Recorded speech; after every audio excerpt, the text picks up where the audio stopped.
নমস্কার সবাইকে, প্রতিমা ভেজ কুকিংয়ে সবাইকে স্বাগতম। আজ আমি তোমাদের সাথে বরবটির ভর্তা রেসিপি শেয়ার করব। এখানে বরবটি নিয়েছি, বরবটিগুলো পিস পিস করে কেটে নেব। তোমরা চাইলে আরও ছোট বড় করেও কেটে নিতে পারো। একটা কেটে নেওয়া হয়ে গেছে, একইভাবে সবগুলোই কেটে নিতে হবে। সবগুলো কেটে নেওয়া হয়ে গেছে। এবার একটা বাটিতে তুলে নিয়েছি আর পরিষ্কার করে ধুয়ে নিয়েছি।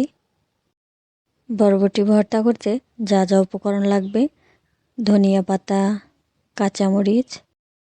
খুবই সাধারণভাবে এই ভর্তা রেসিপিটা করব, খেতেও খুবই মজা। বরবটিগুলো কড়াইতে দিয়ে দিলাম আর অল্প করে জল দিয়ে দেব।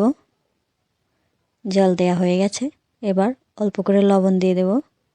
লবণ দেওয়া হয়ে গেছে, এবার ভালো করে মিশিয়ে কিছু সময়ের জন্য ঢেকে দেব। কিছু সময় পর ঢাকনাটা তুলে কাঁচামরিচ দিয়ে দেব। ঝালটা তোমরা তোমাদের পছন্দ অনুযায়ী দেবে, আর তোমরা চাইলে শুকনো মরিচ দিয়েও করতে পারো। আবার কিছু সময়ের জন্য ঢেকে দেব। কিছু সময় পর ঢাকনাটা তুলে কুচি করে কেটে রাখা ধনিয়া পাতা দিয়ে দেব।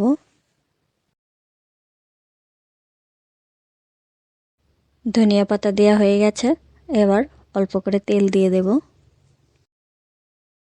সব কিছু ভালো করে মিশিয়ে নেব। মিশিয়ে নেওয়া হয়ে গেছে, কিছু সময় ভেজে নিতে হবে। আবার একটু নেড়ে নেব। ভেজে নেওয়া হয়ে গেছে, এবার একটা বাটিতে নামিয়ে নিয়েছি। এবার শিলপাটাতে বেটে নেব। অল্প অল্প করে দিয়ে বাটতে হবে। আমার কাছে যে কোনো ভর্তাই খুবই মজা লাগে। তোমাদের কার কার ভর্তা ভালো লাগে সেটা কমেন্ট করে জানাবে। আর তোমরা যদি কখনো এই বরবটি ভর্তা না খেয়ে থাকো, আজকের এই রেসিপিটা দেখে একদিন বানিয়ে খেয়ে দেখবে। আশা করি খুবই ভালো লাগবে। বেটে নেওয়া হয়ে গেছে। গরম গরম ভাতের সাথে এই ভর্তাটা হলে আর কোনো কিছুরই প্রয়োজন নেই। আর আজকের এই রেসিপিটা কেমন লাগলো অবশ্যই কমেন্ট করে জানাবে। সবাই ভালো থাকবে, সুস্থ থাকবে। নমস্কার।